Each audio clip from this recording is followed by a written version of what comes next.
Hello and welcome to podcast episode 21. Oh, yeah. The magical 21. You guys can drink now. Yeah, our podcast can drink. Podcast can, what other things can you do when you're 21? I feel like it's really just drinking because gambling and tobacco is 18. I guess you're not a minor anymore, really. Yeah. I think. So, I mean, casinos are weird because I think you have to be 18 to gamble, but you can't gamble in a place that serve alcohol. Gotcha. Okay. You know what I mean? So it's like this, the world's opening up to you. But for sure, yeah. Our podcast is growing up. It's moving out. It's getting old. It's interesting, though. It's like, why is there no virtues that are unlocked at 21? Why is it you unlock vices as you get older, but you don't unlock virtues? Would you say a virtue is being able to rent a car? I would say it's more virtuous than it is vicious. A vice. Yeah. Would vicious be? Yeah, it would be. Because like a vicious circle versus a virtuous circle. Probably, yeah. Yeah, you don't I guess maybe as you get older, you get wiser, which means you're able to handle the vices better. Yeah. Maybe that's the idea. There's also a development thing there. Maybe we just have to start a new podcast. This one's getting too vicious. Vicious. I don't know. We need a more pure podcast. Yeah. I don't know. Anyways, we were talking about kind of like this podcast as well as where we're going a lot recently. Yeah. And I think today it'd be a good idea just to talk about where we've been, how we've got to where we are now. And though we don't have concrete thoughts on where we're going, some things that we really care about what we want to happen out of this thing. Yeah. It's kind of like a recap. For those of you who want to know the whole story, again, we've probably told the whole story multiple times, but it's an important story. It's an important story, especially for us, because this is the story of the Hero's Journal. So, where do we start? Without doing the whole story, where do we start? Who were we when we started? Give us, So without starting, who were we when we started? You don't have to tell me how you came up with the idea, but who were we? Who were Nick and Kyle when we started this? I was I think 3 years out of college. I think you were 1 year out of college, right? Yeah, and I was a week out of mine. You're a week out of your program. Yeah, my master's program. Yeah, and I was working at a corporate startup job that was fine. And I was using a planner at the time, and it was very organized, surprisingly organized for me, but had just finished watching Lord of the Rings over the weekend. I came in on a Monday, sat down at my desk to write my journal, and I was very uninspired. I was very organized, but I realized I was very uninspired.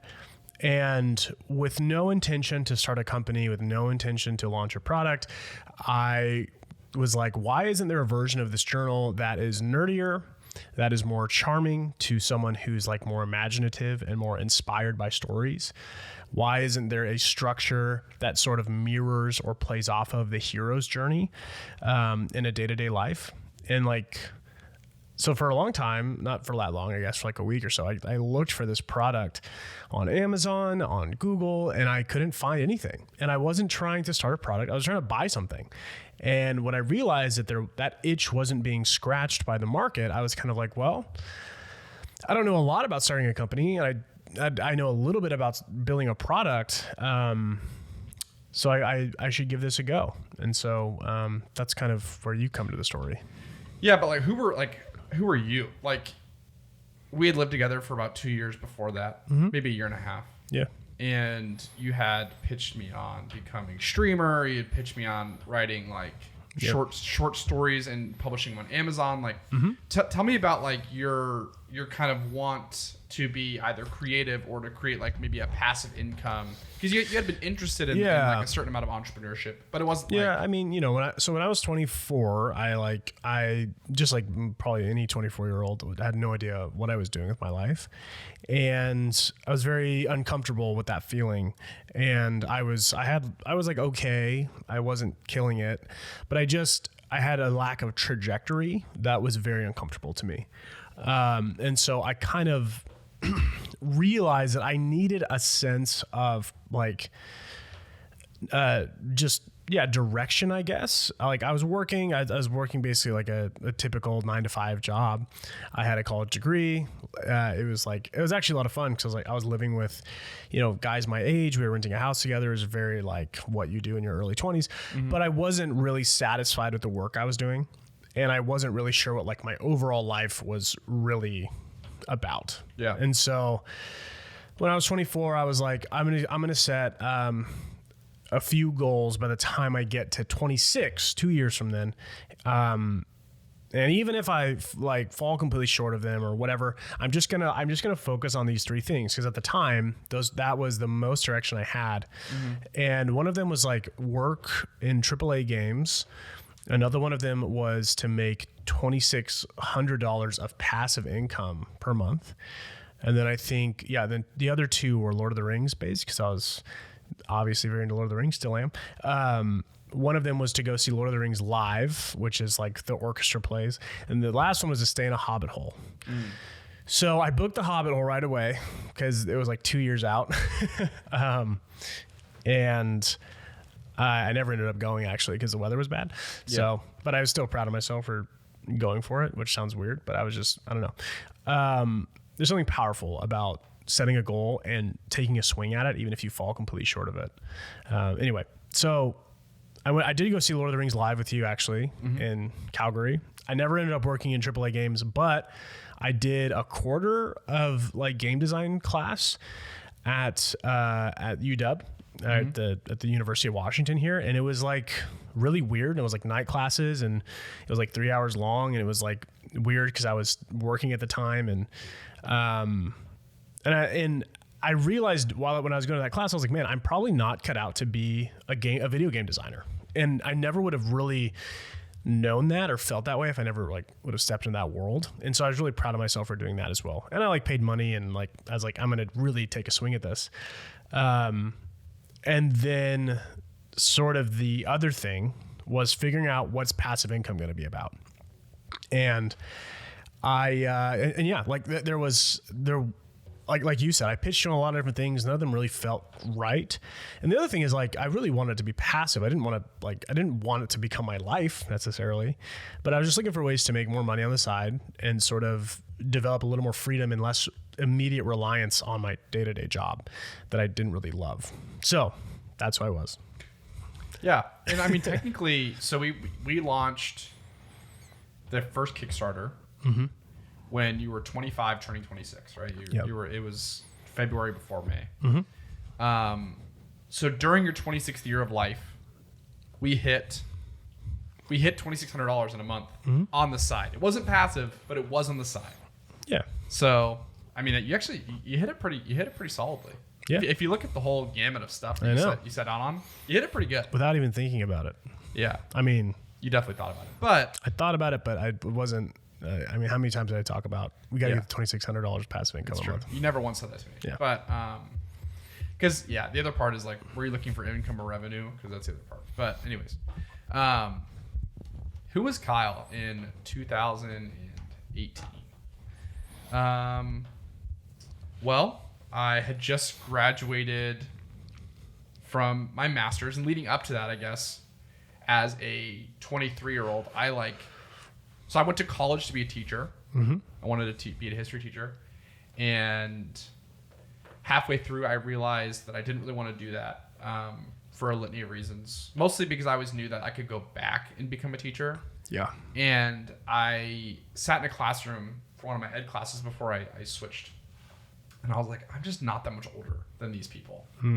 Like, it'd be really difficult for me to like tell a kid to like sit down and listen to me when I'm 23 and they're 18. You know what I mean? Like that's like, so for me, I was like, I want to have a little bit more of a life experience before I teach someone, because I actually think that's where like the difference comes, is that you can teach from like not just like a mastery of the content, but you can teach from like a wealth of experience in life, and be a better, like almost like a mentor kind of person, someone that people can truly admire versus just being a kid who has like thoughts. That being said, I do like really respect people who teach right out of college. One of my best friends does that, and he's great. But for me, I was like, I want to like try something else. Yeah. So I was really wayward as far as what I wanted to do. Got my undergrad in history, and then I had the opportunity to do like a grad program through the university that I was at, and then I was able to actually like expedite that process by like doubling up the classes. Anyways, finished that in 2018, and I really wanted to work in tech. I really wanted to be like a product manager or project manager in tech. I thought that would be really cool. Yeah. I'm a little bit of a business nerd in the sense that I like hearing about like corporate structure. I like thinking about like not necessarily building the marketing plan, but like how someone plans on marketing a product is interesting to me, or their cost of goods sold, what's their margin on an individual product, what's their net margin, all that stuff is really interesting to me. So when you approach me, I thought of it more as like a case study. I was like, okay, so like I'll get to, because spoiler alert, no one wanted to hire me to be a project manager. Not a single person. I was a data scientist at the time. That's what I remember you being up about. So that was my that was my goal post my sales job was to be that's in right. data. That's right. Yeah. So I've been a little wayward. Yeah.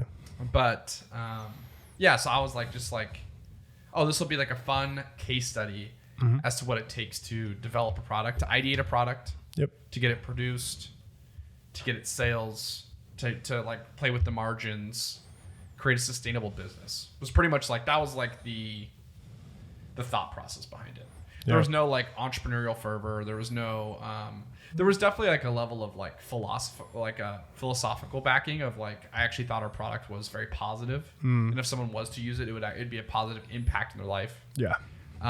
And like that also like the teacher side of part of me that wanted to be a teacher, and like I think I'm naturally like a helper. That part of it excited me. But yeah, I would say that my initial draw was just like this giant math equation. Like, yeah, I mean, you just got out of school. Yeah. And like now you had a real life example. Yeah. That you could play on. Yeah, I didn't want to be someone who got a master's degree and never used it. So like that to me felt like it was a really good. Yeah, it's like great timing. It was really good a use case for the stuff that I had just learned. Yeah. But yeah, I would say that both of us, like you had the highest expectations for it in the sense that you were like, I potentially want to have $2,600 worth of passive income. Yeah. As like a previous goal that may have been like somewhat of an inciting incident for this particular thing. But like where we are now, there's absolutely no prior context that would tell us that this is what we wanted to make. Yeah, no, I mean. Yeah. Yeah, because I mean, we met in college. We never once talked about starting a business. Yeah, you know, which is kind of funny. Yeah, what did we talk about? We talked about starting story villains. Yeah, we talked about writing books. And and I guess maybe doing more academic things. Yeah, which makes sense when you're in college. You know, that's true. But like you said, you wanted to be a teacher too. And I mean, that's not like that's that different from the foundations of like the Heroes Journal. It's true either. Yeah. So. It's not super surprising, but I mean, yeah. Yeah. I do remember I had this really weird fantasy in college of like how I wanted my life to be. I wanted to like move to Europe. And be like, I think it was Switzerland specifically. And like live in like a like secluded cabin.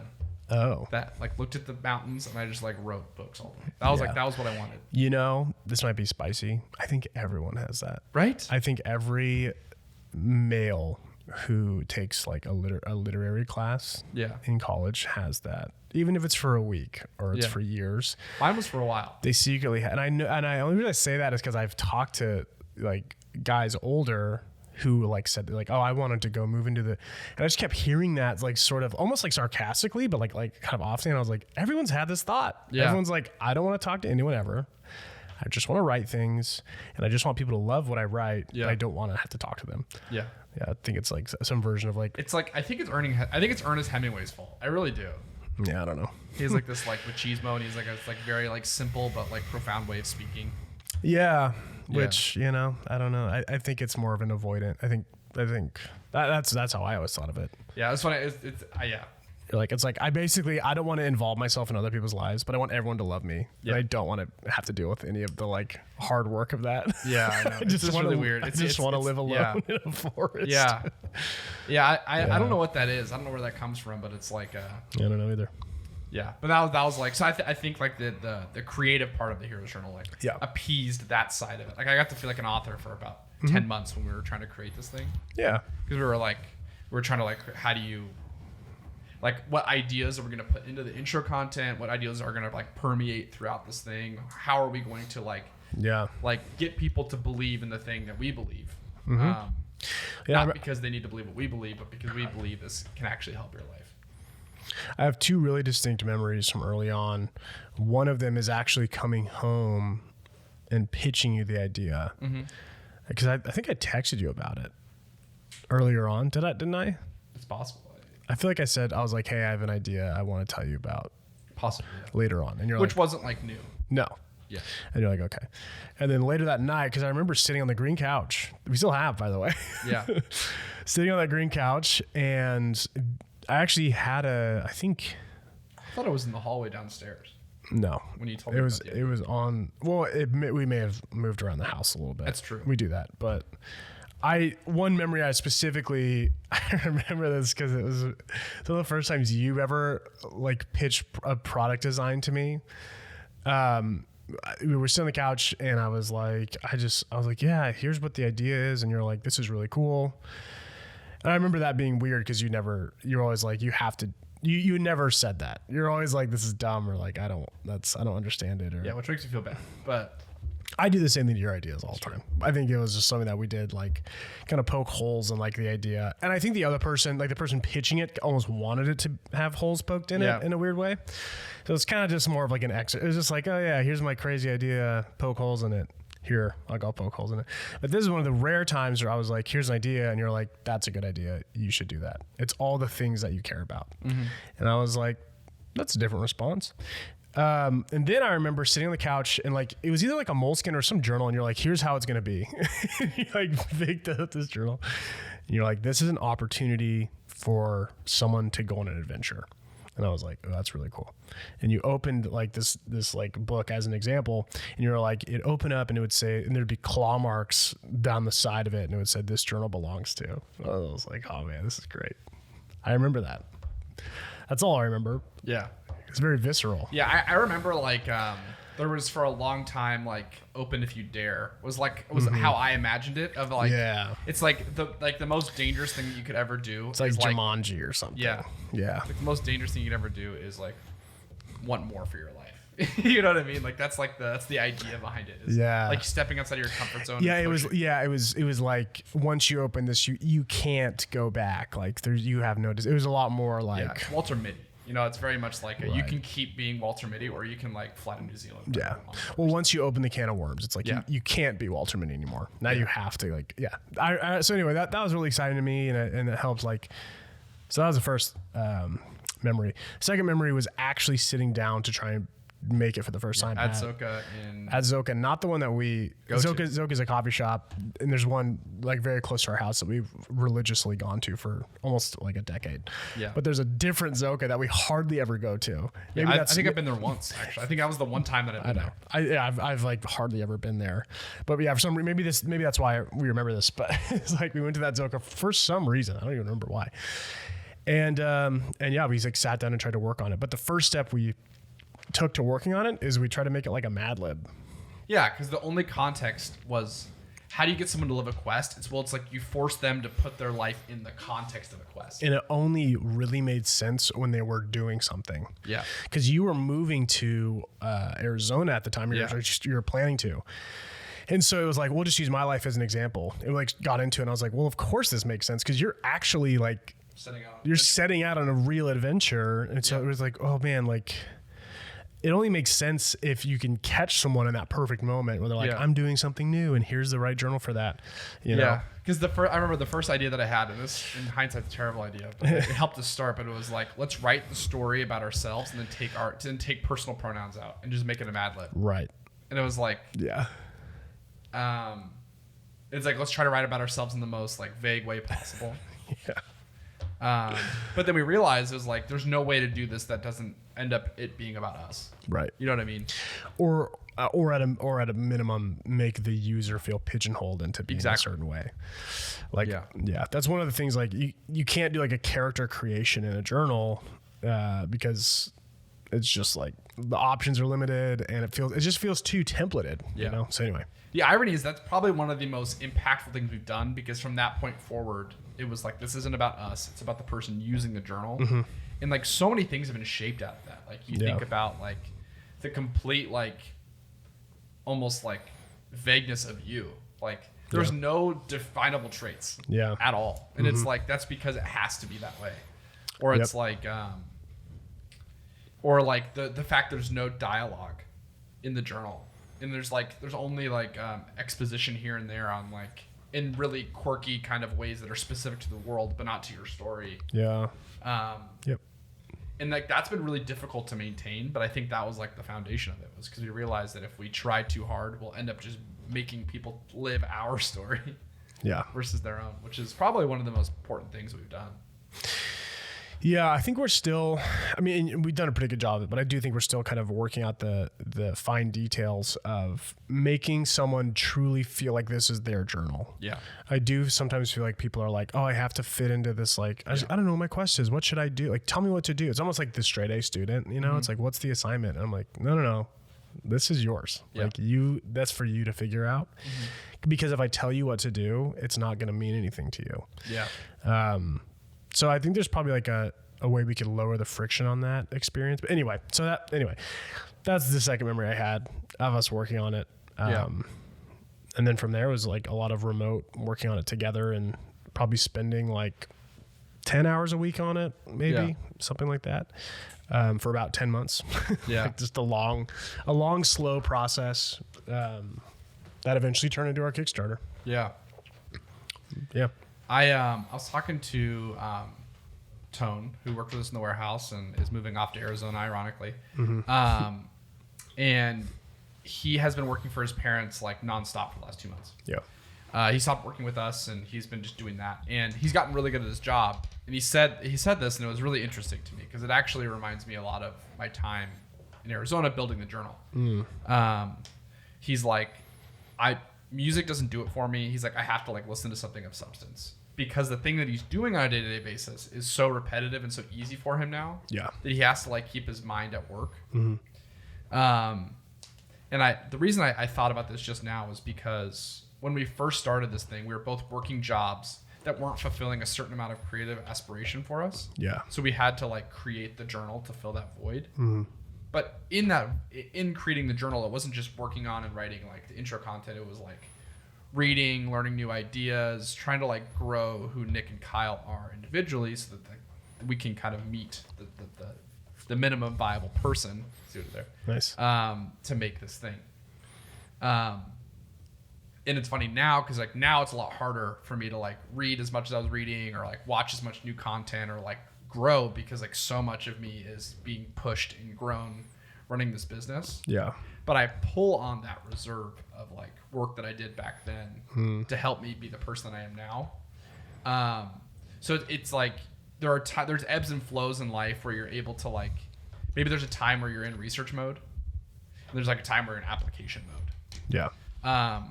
And I think about that in the sense that like the person like the people that we were before the Heroes Journal, like we were building towards something that we didn't know was coming, but we were putting in the necessary work. Like, you were like trying to think about a million different side hustles. You were like reading 4-hour work week. You were moderately trying to like understand like consumerism and like Facebook ads and stuff like that, but nothing too crazy. And like, I was getting like my MBA, and I was thinking about like, what does it look like to have like a financially sound business? How do you run your books? How do you do financial accounting? All that stuff. With no application, but we were learning all this stuff, and then we had to go apply it, which hindered my amount of time that I could sit down and read about financial accounting. But because I had already pulled from that. So it's interesting how like you kind of go through these ebbs and flows of like, you learn something, you have a little bit extra time to learn something new, and then you apply it. Yeah. But you don't have a lot of time to learn something while you're applying it. And then you kind of like, it's like a ladder, right? You kind of keep It's like climbing up. building the plane while you fly it. Kind of like that. I was trying to not be.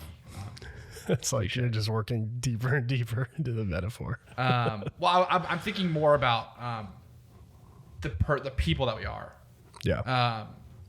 So I guess to kind of like finish this episode, I want to like ask you, who do you think you are now? And how has that changed from 24 to 28? Yeah, it's a good question. It's hard to put it succinctly too. Yeah, I mean, the big thing that sticks out to me is probably just a deeper sense of purpose in a way.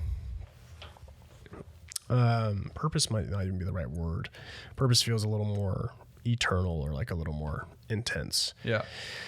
On a very simple note, even though what I'm doing now is so much more difficult and taxing and demanding than what I was doing back when I was 24, I'm just like deeply fulfilled compared to what I was doing.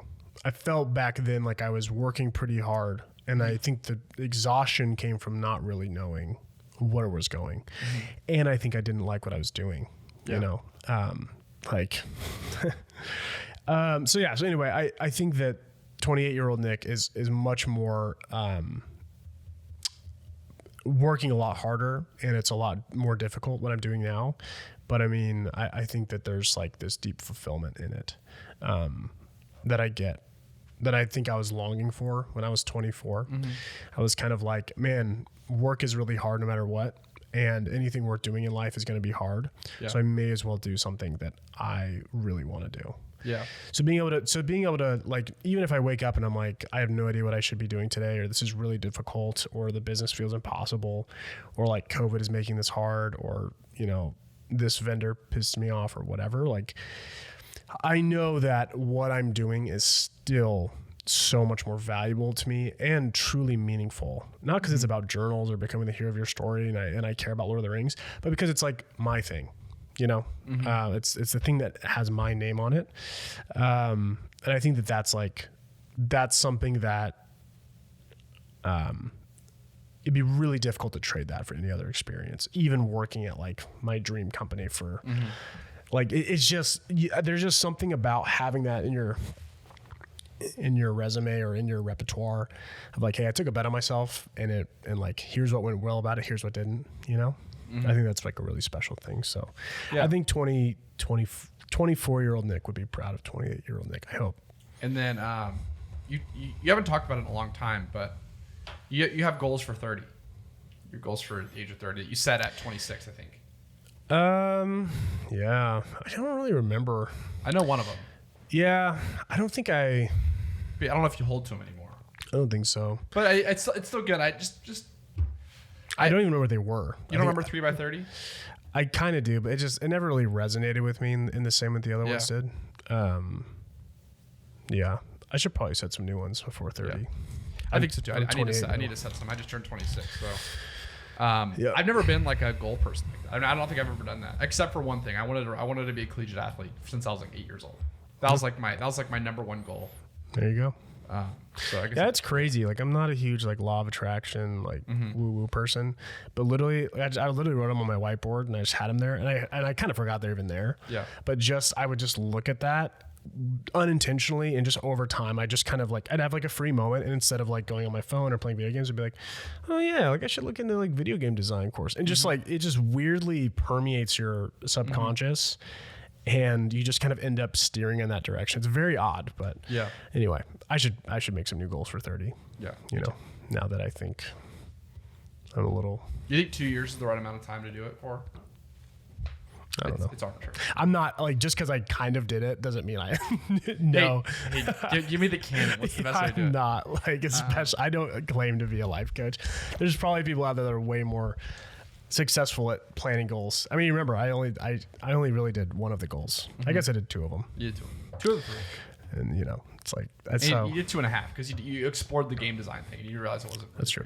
It's less about the goal. It's just more about, I think, just taking a moment or taking a season of life, aligning with what your vision is, even if you know that's super limited, and then just like writing out what like the best version of that is. Yeah. You know, like, oh my God, I love Lord of the Rings. What's the best version? Going and sleeping in a hobbit hole, you know, and then just kind of like seeing how far you can get down those roads. Yeah. And then picking new goals. Like, I think that's probably the way to do it. So anyway, I need to do that for myself. Here's what it is. It's less about the goal. It's more about aligning with what your values are in that season. Yeah. That's the really difficult part of it. Yeah. Okay. I'm done talking about it now. Cool. Yeah. Yeah. What about you? Yeah, I would say that money is completely changed for me. Like I think I always kind of like admired like the $150,000 salary. Yeah. Just maybe just because that was like that's a lot of money, and I was like, I think that'd be cool to make that much money. Yeah. But like we ran a $300,000 Kickstarter. Like our business made double that in 1 month. Yeah. So it's like, okay, so like money's a lie. Yeah, you start a business and your concept of money will break quickly. Well, because money is either a lot or a little. And Yeah. it's very fast which way it goes. So anyways, yeah, so I think my concept of money has like devalued, and my perception of time has like increased. And not just the time, but it's like the people that you spend your time with. Yeah. And like being really intentional about the time that you spend with people. Yeah. Like even you and I we've had to decide that there's time where we have to just be friends and not like co-founders. Yeah. Because only being co-founders, I mean, at least for me, has like, it's been hard to like maintain like friend Nick outside of like business. Difficult. So yeah, I think that I'm more concerned about how I spend my time with the people that I spend. I would say, I'm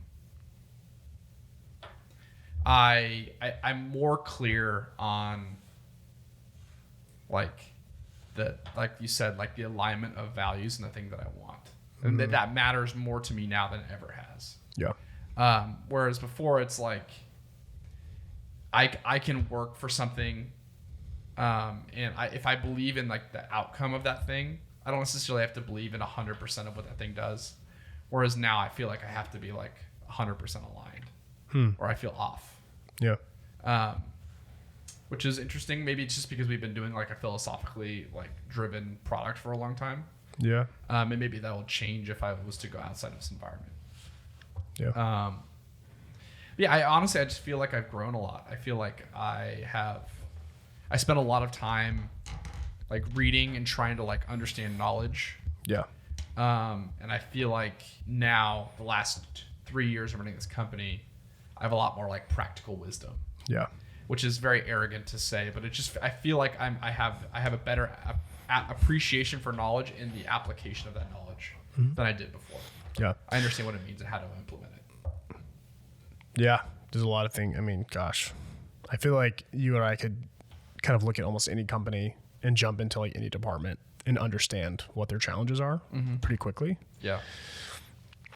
I think that there is a piece about, I think there's something very incredibly useful about breaking money and like realizing how, just how weird it is, you know, like people really, I think people just kind of, they never question that belief. It's like, oh, money. Okay. I have to make 6 figures and then I'm good. Yeah. It's like, money's a lot different than that. And I think that when you break that concept in your head and then you think about time and you think about investment and like opportunity costs, like it just gets a lot more complicated. So breaking money at an early age, I think is a good thing. Yeah.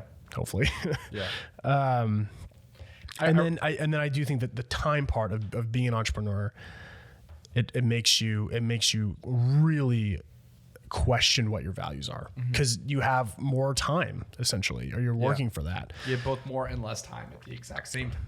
Like, because if the money concept isn't broken, then that's enough like fodder to fill your life for a lifetime. Yeah. For thousands, maybe even millions of people, that is their life. It's trying to make enough money, you know, and I'm not trying to like, it's a very privileged thing. Yeah. I mean, exactly. I'm not trying to say like everyone gets that, but I think that there's like a mindset shift and a certain freedom that if you can break away from like the job and you do take the risk and it plays out and it works, you part of the reward isn't just time and money. It's like the wisdom of breaking those concepts for the typical like 9 to 5 mentality, whatever. Not trying to be like a 4-hour work week, bro. Yeah. But there's a huge gift in that, I think. Yeah.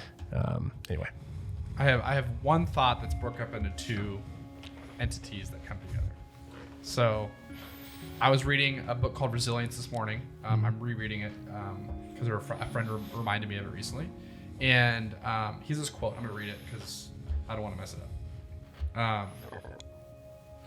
And it says, when pain hits you, it hits a moving target. And since you're already moving, what will change is not much your state, but your trajectory. And then there's like the other idea, which is like a lot more memed, but it's like existence is pain. So like in life, pain is a constant. Like there's no such thing as like a life without pain. Yeah. There's existential dread of even if you have all the things in the world, like those things have no meaning because you have everything. Anyways, I was thinking about that and how like running a business is not easy. There's a lot of, nothing is necessarily easy. There's always going to be pain involved in anything that you do. So the thing is, you can't necessarily focus on the actual pain itself. But you have to focus on how you're gonna let the pain affect you, and if you're gonna allow that opportunity to let you grow, or if you're gonna let it hinder you and kind of like create like a vicious cycle in your life. It's like a virtuous cycle, a vicious cycle. And I think that like over the course of running this business, like we've definitely picked up our fair share of bad habits. But yeah, I think as your business partner, it's really cool to see that. Like I think that more good has come out of it than bad. And like allowing kind of like the struggles and the trials of doing this and like seeing the growth through it has been really cool. Yeah, I'd say the same for you. And this podcast is weird. This particular episode's weird because I don't think we gave any advice. Nothing that we've said is like advice. It's all just like our own experience doing this thing. Yeah. So if you're watching and you kind of have some thoughts, or you have kind of your own story, we'd love to hear it in the comments, or send us an email or leave us a review or something. Because it's super cool to hear the stories of the people around us, not just people who use a product, but just like what's going on in your life. Have you noticed any major changes that you've had? We'd love to hear it. Yeah. Just brag in the comments. Yeah, just brag about yourself a little bit. Let like you 2, 3, 4 years ago be proud of the person you are today. And tell us why that is. Brag a little bit, you know? Anyway. Yeah. And if you like this, go ahead and give this video a like or subscribe on YouTube if that's where you're watching. If you're listening to it on a podcast, thank you for downloading. I don't know if you can follow us on whatever platform that you use. And yeah, we will be back next week. See you guys.